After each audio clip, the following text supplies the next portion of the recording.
அனைவருக்கும் வணக்கம். உணவில்லாமல் வாழும் கலை யோக முறை இந்த புத்தகத்தினுடைய 45வது பாடம். 45வது பாடம் மனிதன் மனிதன் மனித மனிதன் குலத்தின் மனித குலத்தின் எதிர்காலம். மனிதன் குலத்தின் எதிர்காலம். மனித குலத்தின் எதிர்காலம் 45வது பாடம். மனித குலத்தின் எதிர்காலம். தினத்தின் இளைஞர் மலர் 19/4/2014 புத்தகத்தில் 15ஆம் பக்கத்தில் உள்ள பிரபஞ்சம் அழியப் போகிறதா என்ற கட்டுரையில் கீழ்கண்டவாறு குறிப்பிடப்பட்டுள்ளது. பல கிரகங்களும் ஒன்றோடொன்று மோதி நொறுங்கி உருத்தெரியாமல் ஆகிவிடும். மொத்தத்தில் எல்லா சக்திகளும் தன்மைகளும் மாறி ஒரு முழு தீப்பந்து போல ஒரே கிரகமாக மாறிவிடும். இந்த பிரபஞ்சம் அதன் வெப்பசக்தியை பல கோடி மடங்கு அதிகரிக்கும். இந்த கோரமான உருமாற்றம் தான் பிரபஞ்சத்தின் அடுத்த கட்டம் என்று மதிப்பிடப்படுகிறது. இப்படி நடந்து நொறுங்க போகுது அப்படின்னு எழுதியிருக்காங்க. விஞ்ஞானிகள் சொல்றாங்க இதை நடக்கத்தான் போகுது. இதுல மதங்களுக்கு வேலையே கிடையாது. இது அண்டங்கள் 2 அடிப்படையாக கொண்டது. 3 இருக்கு. இது அந்த மைண்ட் போர்ஸ் விட்டுருங்க. கிராவிடேஷன் அட்ராக்ஷன் அண்ட் எலக்ட்ரானிக் ரெப்பல்ஷன் இந்த அடிப்படையாக கொண்டது. அண்டங்கள் சுருங்கி விருங்கி மோதி இருக்கும். அடிக்கிறப்ப பல கோடி ட்ரில்லியன் வெப்பம் உண்டாகும். புரியுதுங்களா? அது பேர் செல்ஃப் அயனைசேஷன், செல்ஃப் டிஸ்அசோசியேஷன் சொல்லுவாங்க. தானாக சேருதலும் தானாக பிரிந்து விலகுதல் நடந்துகிட்டே இருக்கும். இந்த விண்வெளி அதிரடி நடப்பதற்கு இன்னும் பல லட்சங்கள் ஆகலாம். இது நடக்கிறதுக்கு இன்னும் பல லட்சங்கள் ஆகலாம்.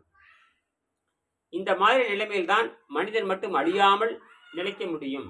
அப்ப இந்த க்ளோசர் சர்க்யூட் வாட்டர் இன்ஜின் வரத்தான் போதுங்கிறாரு. இந்த க்ளோசர் சர்க்யூட் வாட்டர் இன்ஜின் மாற்றாகத்தான் நானோ போரஸ் எஃபெக்ட்னு பேர். அதை கண்டுபிடிச்சாச்சு. இதை நானும் சோதனை அனுப்பில் பார்த்துருக்கேன். இதை முழுமையாக கண்டுபிடிச்சவர் யாருன்னு கேட்டீங்கன்னா ஆர்கே கோட்னாலா, ரவிக்குமார் கோட்னாலா, சிஎஸ்ஐஆர்னுடைய தலைமை விஞ்ஞானி. இப்போ அவர் பதவி நிறைவு பெற்றிருக்காரு. ஆர்கே ரவிக்குமார் கோட்னாலா அப்படின்னு நீங்கள் கூகுளில் சர்ச் பண்ணால் வந்துடும். Ravikumar Kotnala invented by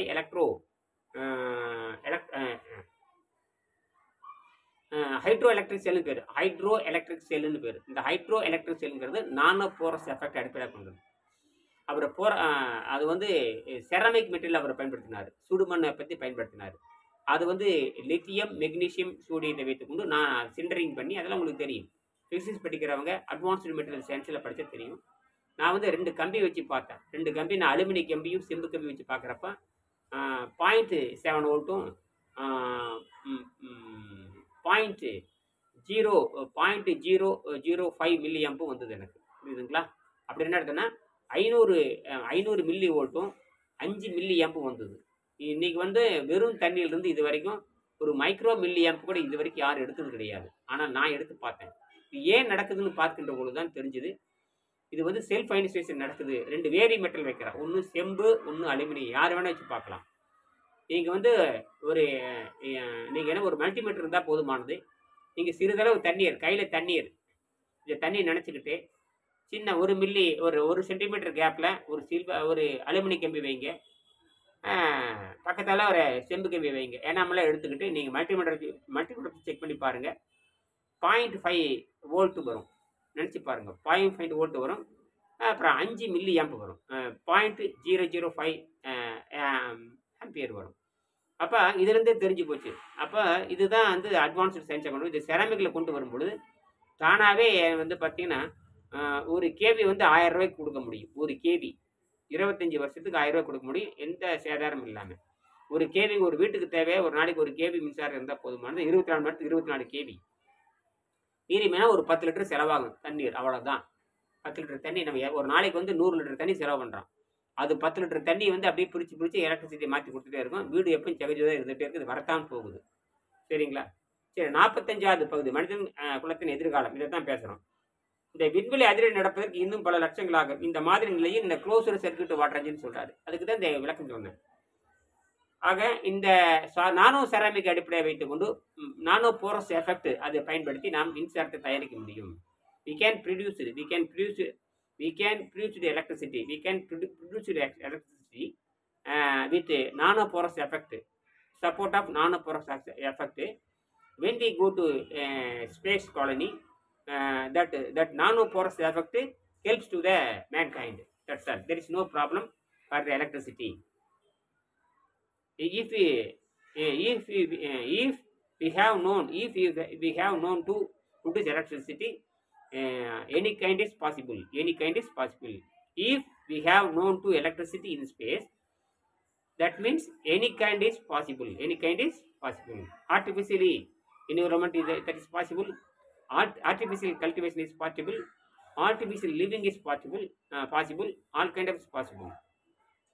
We have every man have one steroid rocks. Each one catch one.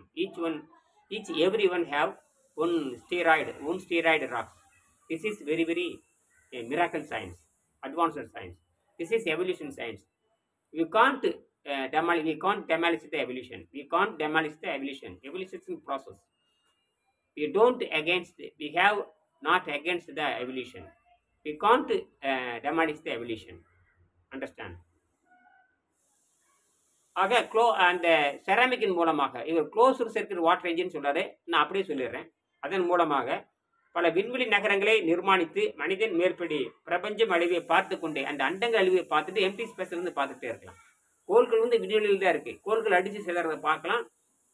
விண்வெளிக்கு அதாவது கருந்துளைக்கு அப்பால் இருந்து நம்ம வேடிக்கை பார்க்கலாம். கருந்துளைக்கு நமக்கு சம்மந்தம் இல்லாத இடத்துல கருந்துளை எல்லாத்தையும் உள்ள வாங்கிடும். நம்ம அங்கே போகாம கருந்துளைக்கும் போகாம சக்தி மட்டும் எடுத்துக்கிட்டு கருந்துளைக்கு அப்பால் இருந்து நம்ம என்ன பண்றோம், அந்த அண்டங்கள் அழிவு பார்த்துக்கிட்டே இருக்கலாம். இதுதான் இயற்கையுடைய விருப்பமா இருக்கிறது.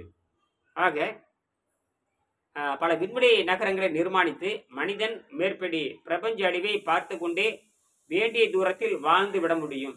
அந்த நிலையில் மனித சமுதாயம் பிரபஞ்ச அழிவிலிருந்து வெளியேறி அதை பார்த்து கொண்டே இருக்க முடியும். ஆக மனித சமுதாயம் பிரபஞ்ச அழிவிலிருந்து வெளியேறி அதை பார்த்து கொண்டே வாழ முடியும்.